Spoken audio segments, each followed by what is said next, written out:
ከቦታና ከቤት ግብር ጋር በተያያዘ አዲስ መረጃ ይፋ ተደርጓል። አዲስ እንዳገኘነው መረጃ ከሆነ ክፍተት ያለባቸው ይዞታዎች በድጋሚ እንደሚለኩ ታውቋል። በሌላው መረጃችን ደግሞ በባንክ የዶላር ምንዛሪ ቅናሽ ማሳየቱን አውቀናል። በጨረታ በተካሄደው የዶላር ምንዛሪ በተከታታይ የዋጋ ቅናሽ ለመመዝገብ መቻሉን ያወቅነው። ሰላም ቤተሰቦቻችን፣ መረጃዎቹን የት ሀገርና የት ከተማ ሆናችሁ እየተከታተላችሁ እንደምትገኙ በሀሳብ መስጫው ላይ ጻፉልን። በያላችሁበት አካባቢ አንዱ የአሜሪካ ዶላር በስንት ብር እንደተመነዘረ ማሳውቁን። አሁን ዝርዝር መረጃዎቹን አንድ በአንድ ወደ እናንተ እናደርሳለን። እስከ መጨረሻው አብራችሁን ቆዩ።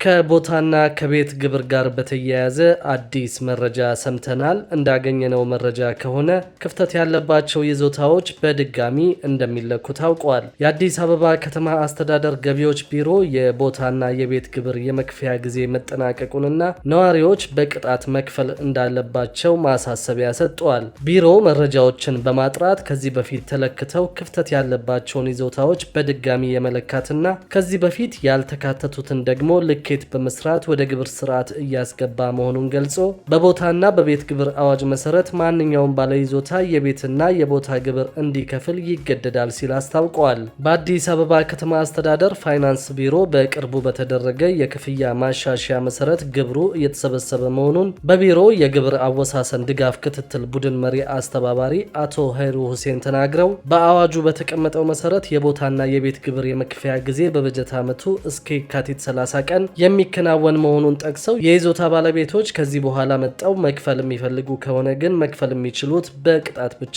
እንደሆነ ተናግረዋል። በመሆኑም ነዋሪዎች የቦታና የቤት ግብር እንዲከፍሉ ኃላፊው አሳስበዋል። በበጀት ዓመቱ ቢሮ ከቦታና ከቤት ግብር በአጠቃላይ 8.2 ቢሊዮን ብር ሊሰበስብ እቅድ አውጥቶ ይህንን ግቡን ለማሳካት እየተንቀሳቀሰ መሆኑ ተጠቅሷል። የጣሪያና የግድግዳ ግብር መክፈያ ጊዜም በተመሳሳይ የካቲት 30 ቀን 2017 ዓ.ም መጠናቀቁንና ነዋሪዎች ከዚህ በኋላ በቅጣትና በወለድ ክፍያ እንደሚስተናገዱ የአዲስ አበባ ገቢዎች ቢሮ መግለጹ ይታወሳል። የአዲስ አበባ ገቢዎች ቢሮ የሕዝብ ግንኙነት ኃላፊ ሰውነት አየለ እንዳሉት ከሆነ 475,000 ዜጎች የጣሪያና የግድግዳ ግብር መክፈል አለባቸው በሚል መለየታቸው የታወቀ ሲሆን ከዚህም ውስጥ 433,000 የሚሆኑት ማለትም 91 በመቶ የሚጠበቅባቸውን ግብር ከፍለዋል ያሉ ሲሆን በዚህም 7.2 ቢሊዮን ብር የሚሆን ገቢ መሰብሰብ መቻሉን ገልጸዋል። የተቀሩት 42,000 የሚሆኑት ግብር ከፋዮች በቅጣት የግብር ክፍያውን እየፈጸሙ መሆኑን በመግለጽ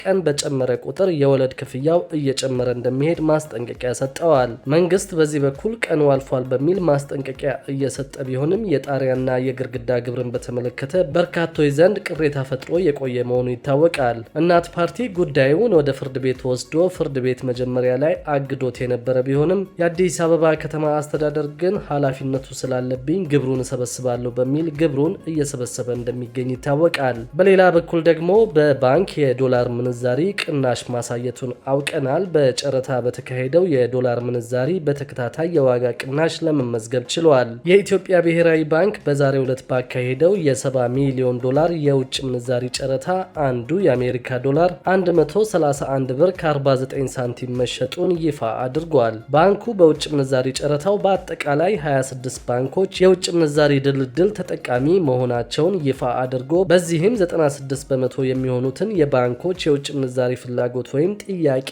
ዛሬ ለሽያጭ በቀረበው 70 ሚሊዮን የአሜሪካን ዶላር ምላሽ ማግኘቱን አስታውቋል። በዚህም መሰረት እንግዲህ በዛሬው ዕለት ከቀረበው 70 ሚሊዮን የአሜሪካን ዶላር ጨረታ ውስጥ 96 በመቶ የባንኮች የውጭ ምንዛሪ ጥያቄ በአጥጋቢ ሁኔታ ተሟልቷል ሲልም ብሔራዊ ባንክ አስታውቋል። የኢትዮጵያ ብሔራዊ ባንክ ከአንድ ወር በፊትም ተመሳሳይ ጨረታ አካሂዶ ነበር። በዚህ ጨረታ 60 ሚሊዮን ዶላር ለጨረታ በማቅረብ በአማካይ አንዱን የአሜሪካን ዶላር 135 ብር ከ60 ሳንቲም መሸጡ ይታወሳል። እንዲሁም በተመሳሳይ ከሁለት ሳምንታት በፊትም በተደረገው የውጭ ምንዛሪ ጨረታ በአማካይ አንዱ የአሜሪካ ዶላር 131 ብር ከ70 ሳንቲም መሸጡም የሚታወስ ነው። ብሔራዊ ባንክ የተረጋጋ የውጭ ምንዛሪ ስርዓት ግብን ማሳካት ዓላማን ይዞ የሚካሄደውን ይህ የውጭ ምንዛሪ ጨረታ በኢትዮጵያ ብሔራዊ ባንክ በኩል በየ2 ሳምንቱ እንደሚካሄድ መገለጹ የሚታወስ ነገር ነው። ባንኩ ጨረታው የሚካሄድበትን ቀንና ሰዓት ጨረታው ከመካሄዱ ከአንድ ቀን በፊት አስቀድሞ እንደሚያሳውቅም ገልጾ ይህ ጨረታ በብሔራዊ ባንክ እየተከማቸ ካለው የውጭ ምንዛሪ የተወሰነውን መጠን ለግሉ ዘርፍ ለማቅረብና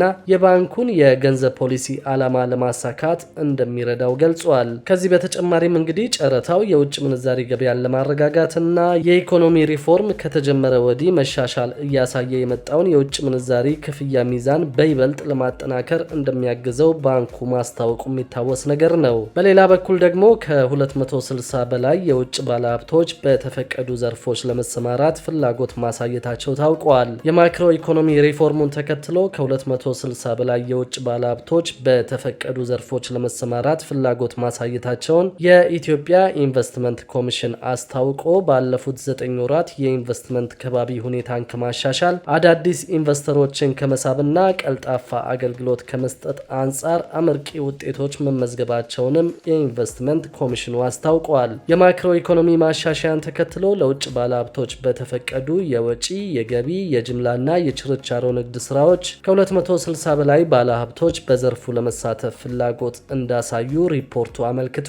ፍላጎት ካሳዩት መካከልም የ78ቱ ተቀባይነት ያገኘ ሲሆን ከነዚህም ውስጥ 40 የውጭ ባለሀብቶች የኢንቨስትመንት ፈቃድ መውሰዳቸውን የኢንቨስትመንት ኮሚሽን አስታውቋል። በሌላ በኩል የውጭ ኢንቨስትመንትን ከመሳብ አንጻርም ስኬታማ ስራዎች ባለፉት 9 ወራት መከናወናቸውን ገልጾ የውጭ ቀጥተኛ ኢንቨስትመንት ፍሰቱ ከባለፈው ዓመት ተመሳሳይ ወቅት ጋር ሲነጻጸርም ብልጫ ያለው ቢሆንም የተሻለ ስራ ማከናወን እንደሚገባ ኮሚሽኑ አሳስበዋል። ከባለድርሻ አካላት ጋርም በተቀናጀ መልኩ ስራን በማከናወን እንዲሁም ደግሞ ለባለሀብቶች ድጋፍና ክትትል በማድረግ አመርቂ ውጤት መመዝገቡን የኮሚሽኑ መረጃ ያመለክታል።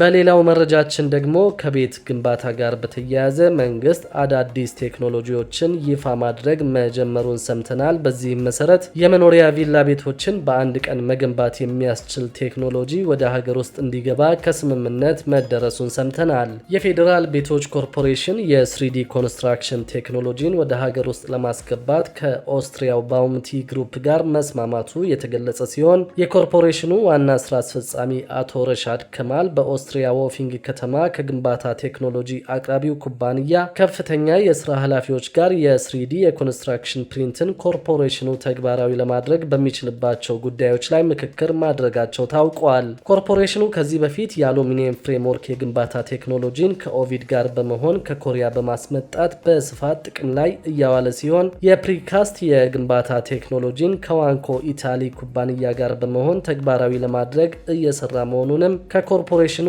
የተገኘው መረጃ አመልክቷል። የ3D የኮንስትራክሽን ፕሪንት በአውሮፓና የእስያ ሀገራት ከቅርብ ጊዜ ወዲህ በስፋት ጥቅም ላይ እየዋለ ሲሆን በአፍሪካም በማላዊና በኬንያ ጥቅም ላይ ውሎ ውጤታማነቱ መረጋገጡ መነገሩም ይታወቃል። እያደገ የመጣውን ዘመናዊ የግንባታ ቴክኖሎጂ ፍላጎትና በኮንስትራክሽን ዘርፉ የሚታየውን የግንባታ ቴክኖሎጂ አቅርቦት ክፍተት ለመሙላት ከኦስትሪያው ባውምቲ ግሩፕ ኩባንያ ጋር የተደረገው ስምምነት ከፍተኛ ሚና ይኖረዋል ተብሎ እንደታመነበትም ተጠቁሟል። የ3D የኮንስትራክሽን ፕሪንት ከተለመደው የግንባታ ዘዴ ጋር ሲነጻጸር የግንባታ ወጪን ከግማሽ በላይ የሚቀንስና ውስብስብ የቤት ዲዛይኖችን ተግባራዊ ለማድረግ የሚያስችል ቴክኖሎጂ እንደሆነም ተገልጾለታል። ቴክኖሎጂው 98 በመቶ የሚሆነውን ግብዓት ከሀገር ውስጥ የሚጠቀም ሲሆን ግዙፍ የመኖሪያ ቤት ግንባታዎችንና የኮንስትራክሽን ፕሮጀክቶችን በወራት ዕድሜ ለማጠናቀቅ የሚያስችል እንደሆነም ተመላክቷል። የመኖሪያ ቤት ቪላዎችን ደግሞ ከአንድ ቀን ባነሰ ጊዜ መገንባት የሚያስችል እንደሆነም ኮርፖሬሽኑ ባወጣው መረጃ አስታውቀዋል። ከፍተኛ የህዝብ ቁጥር ባላቸው የአዲስ አበባና በሌሎች ከተሞች በፍጥነት በጥራትና በተመጣጣኝ ዋጋ የመኖሪያ ቤትን ማቅረብ የሚያስችል በመሆኑ የ3D ኮንስትራክሽን ፕሪንት የግንባታ ቴክኖሎጂ በሀገራችን የመኖሪያ ቤት አቅርቦት ላይ አዲስ አብዮት ሊፈጥር እንደሚችል ይጠበቃል ሲል ኮርፖሬሽኑ አስታውቆ ቴክኖሎጂውን ወደ ኢትዮጵያ ለማምጣት የሚደረገውን ጥረትም ባውምቲ ግሩፕ ለኮርፖሬሽኑ በቀጥታ ድጋፍ የሚያደርግና በትብብር እንደሚሰራም ተገልጿል። ክቡራትና ክቡራን የአዲስ ቢዝነስ የዩቲዩብ ቻናል ተከታታዮቻችን ይህንን ቻናል ሰብስክራይብ ሳታደርጉ የምትከታተሉ ከሆነ ቢዝነስ እና ሌሎች ተያያዥ ጉዳዮችን በተመለከተ አዳዲስ መረጃዎችን ለማግኘት የዩቲዩብ ቻናሉን ሰብስክራይብ በማድረግ ቤተሰብ እንድትሆኑን በትህትና እንጠይቃለን።